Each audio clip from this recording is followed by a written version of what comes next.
We continue now at the top of Daf 65a Daf and Meseches Zevachim. This is Zevachim Daf 65a. On the previous Amud, the Mishnah was discussing the laws of Pigul as they apply to the Chatos Ha'of and the Ola Ha'of, the bird carbon Chatos and the bird carbon Ola. Essentially, the rules are the same as was discussed earlier in the Mesechet with regards to Pigul. If during the major blood avodos, the Kohen has in mind that the carbon is going to be consumed after the proper time, outside of the proper time, so that's a situation of Pigul, and there is Kares. Let's say the intention is it will be consumed outside of the proper place, so in such a situation there's a disqualification, but there is no kares. And the Mishnah said that if there's a second disqualifying intent, let's say there's an intent of outside the proper time and also an intent of outside the proper place, so in that situation that's called a situation where the matter was not done kimitzvah, so it wasn't done according to the proper mitzvah, and in such a situation it will not be pigul, there will be no kares in such a situation, but it will be disqualified. And the Mishnah continues along these lines, chatas ha'of, so for example, by a bird carbon chatas, shemolku shalo lishma, let's say the malika is done shalo lishma, by a chatas that's a disqualifying intention, umitza hadam, and then the squeezing of the blood is chutz lizmano, is done with an intention of outside of the proper time. When it says over here mitza hadam, the squeezing of the blood, again that just means any of the applications of blood that are required applications of the blood, whether that's talking about the sprinkling of the blood or the squeezing of the blood, if one holds that that is required. But again, if mitza hadam chutz lizmano, so here you had a second disqualifying intention of shalo lishma in addition to chutz lizmano, o shemolak chutz lizmano, or let's say the malika was done chutz lizmano, umitza damo shalo lishma, and the squeezing of the blood was done shalo lishma, o shemolak umitza hadam shalo lishma, or let's say the malika and the squeezing of the blood was done shalo lishma. So zeo shalo karev hamater k'mitzvah. So that's an example of a situation where the matter was not brought properly, and so again in such a situation it's disqualified, but it is not going to be considered pigul. Lechol kazayis bachutz kazayis l'mocher. Let's say the intention is to eat one kazayis outside of the proper place and one kazayis tomorrow outside of the proper time, or kazayis l'mocher, kazayis bachutz, one kazayis again l'mocher in that order, a kazayis to be eaten tomorrow and a kazayis outside of the proper place. Kachatzi zayis bachutz, a half a zayis outside the proper place. Kachatzi zayis l'mocher, a half a zayis tomorrow. Kachatzi zayis l'mocher, kachatzi zayis bachutz, or a half a zayis tomorrow, a half a zayis outside the proper place. In all of these cases, again, since there's a second disqualifying intention, pasul, so it is disqualified. However, ve'ein bo kares, there is no kares, it's not considered to be pigul in such a situation. Again, it's not karev hamatir k'mitzvaso. And the Mishnah continues, Amar Rav Yehuda says, Zeh haklal, this is the rule, im machsheves hazman kodma lemachsheves hamakom, if the disqualifying intention in terms of outside the proper time, if that came first, before the disqualifying intention of outside the proper place, so then actually, according to Rav Yehuda, pigul, it is considered pigul, v'chayav and all of kares, and there would be a liability to kares, v'machsheves hamakom kodma lemachsheves hazman, but if the intention, the disqualifying intention of outside the proper place came before the disqualifying intention outside the proper time, pasul ve'ein bo kares. So in such a situation, it would be pasul, and there would be no kares. In such a situation, we would say again, since there's a second disqualifying intention, it's not considered to be pigul. But the Chachamim say zev v'zeh pasul ve'ein bo kares. In both cases, it doesn't matter about the order; it's going to be disqualified, but there will be no kares since there was a second disqualifying intention.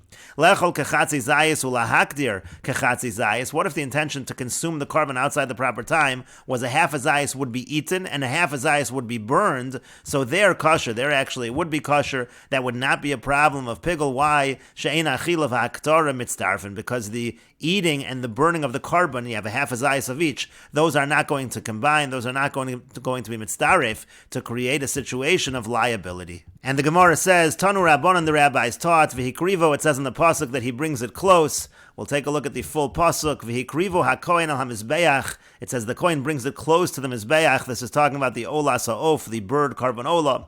Umalak es roshu. It says he does the malika v'hikter hamizbeach. He burns it on the mizbeach. V'nimtza damo al kir hamizbeach, and he squeezes its blood on the wall of the mizbeach.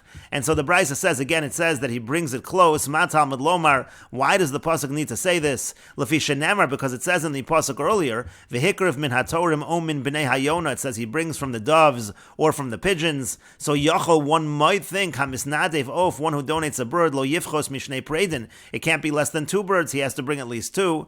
Talmud lomar, that's why the pasuk says v'hikrivo, he brings it, afilu preida achas yovi el hamizbeach, even 1 bird he brings to the mizbeach. We'll take a look at the full pasuk, that pasuk earlier. It says v'im min ha'of ola karbano la'Hashem v'ikriv min ha'torim o min b'nei hayonas karbano. Again, it says torim and b'nei yona, one might think 2, and that's why the pasuk says v'ikrivo, to say even 1 bird. And the Brisa continues, Ma Talmud Lomer HaKohen. Why does the pasuk say HaKohen? That refers back to the first pasuk. It says again, V'hikrivo HaKohen. Why does it say HaKohen?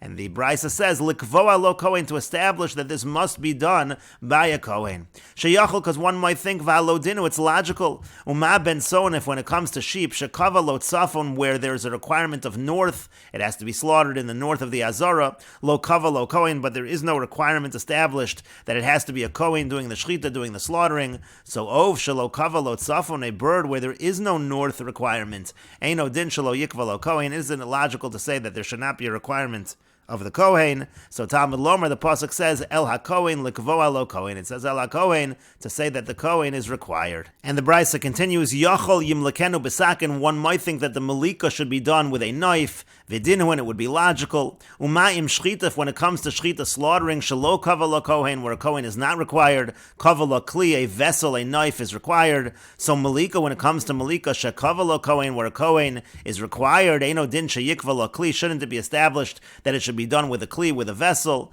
Talmud Lomar, the pasuk says Kohen u'malak. It says Kohen u'malak, and the Brisa continues and explains. Amar Rabbi Akiva. Rabbi Akiva says, V'chisale al daitcha. Would it occur to you shezar karev legabe mizbeach, that a zar, a non-Kohen, is going to come close to the mizbeach? Elamat Talmud Lomar Kohen. Why does it say Kohen? Shetehei malika bi'atzmo shel Kohen. It means that the malika should be done by the Kohen himself. It's done with the finger of the Kohen.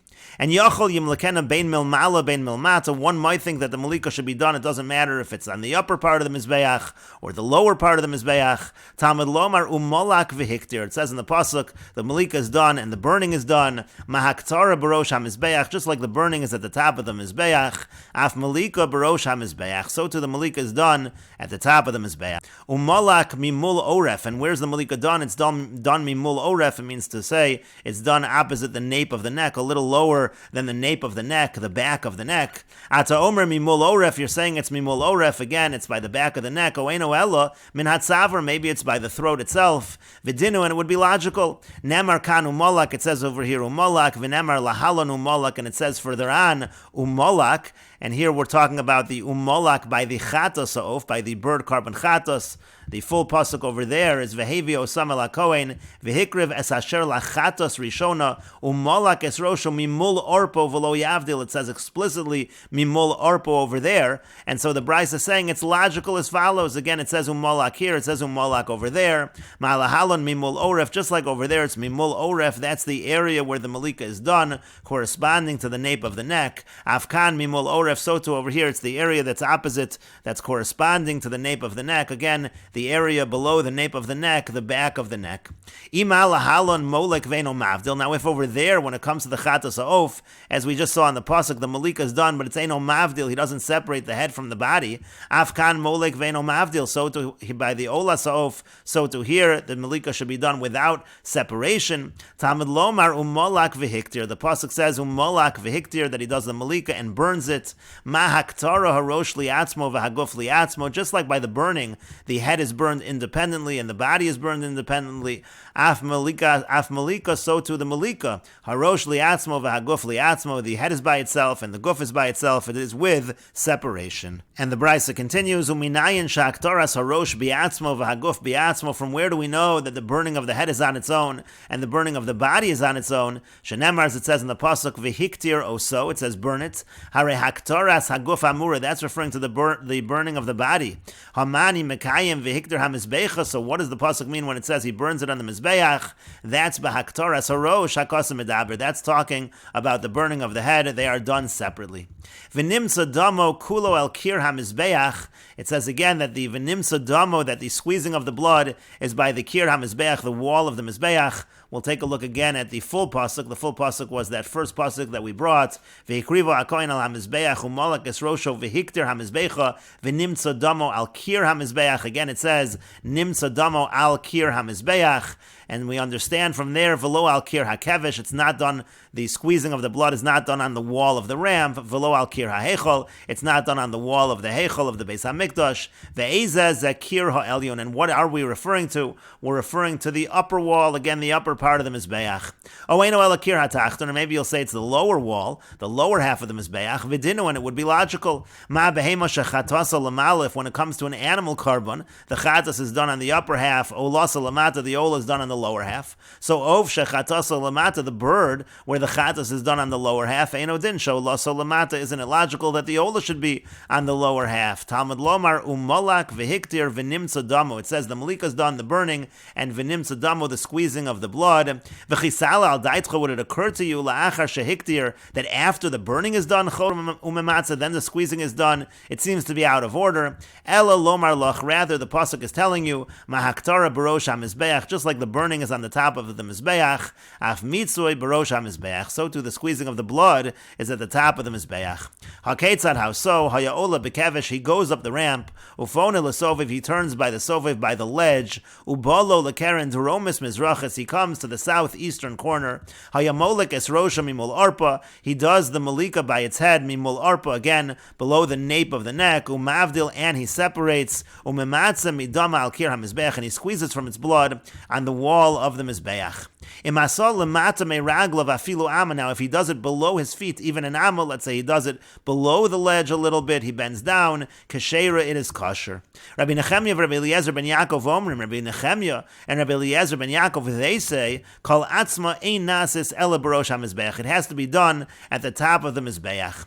And the Gemara explains the machlokas here at the end of the Brisa, my beinayu, what's the difference between them? Abaye v'Rava da'amri tarvayu, Abaye and Rava, they both say, Osem ma'aroch al gabe sovev, whether he can make an arrangement of wood on the ledge itself, Ika beinayu, that's the machlokas ta'anoim over here. And Rashi explains, the first opinion in the Brisa was if he wants to do it lemata me'raglov, below his feet, that's okay. And the idea is shahachut lemala min hasovev amma, the chut hasikra, which indicated the midpoint of the Mizbeach, was one amma below the ledge, so there's still a little bit of room below the ledge to do the squeezing of the blood. And then Rabbi Nechemia and Rabbi Eliezer ben Yaakov, they said, Ela barosh HaMizbeach, it has to be barosh HaMizbeach, the bo'inon v'hiktir v'nimtza damo, it has to be burn and then squeeze the blood. Shi'ei mitzvoi bekir hasamach l'makam haktara, that means the squeezing of the blood needs to be on the wall that is near the area where it's burned. And the Gemara then asked, Mai beinayu, what's the difference between the two opinions? Kolomar, what it means to say is, b'mai kamiflagi, what exactly are they arguing about? Hal karchach l'tanakama gufei islay v'hiktir v'nimtza damo, the Tanakama also must agree to v'hiktir v'nimtza damo, that the area where you're burning is where you're squeezing the blood. The lav sphere like ha'elyon minoli, because if he didn't hold that, why would he say it has to be the upper half of the wall? And so the Gemara said, Osa ma'arocha, the machlokes is whether he can make an arrangement of wood. L'tanakama, according to the Tanakama, harotze lasos ma'arocha al gabe sovev, if he wants to make an arrangement of wood on the ledge itself, will a hakter and to burn over there, Osa, he can do that. Hilkach mitzvah shatachas hasovev samach l'makam haktar, and therefore squeezing it right under the sovev, right under the ledge, would be near the area of the haktar. And again, Rabbi Nechemia and Rabbi Eliezer ben Yaakov, they disagree. They say you cannot have an arrangement of wood on the sovev, on the ledge. And the Gemara continues at the two dots. The Mishnah said, Balo laguf v'chula, when it comes to the body of the ola sa'of, of the bird ola.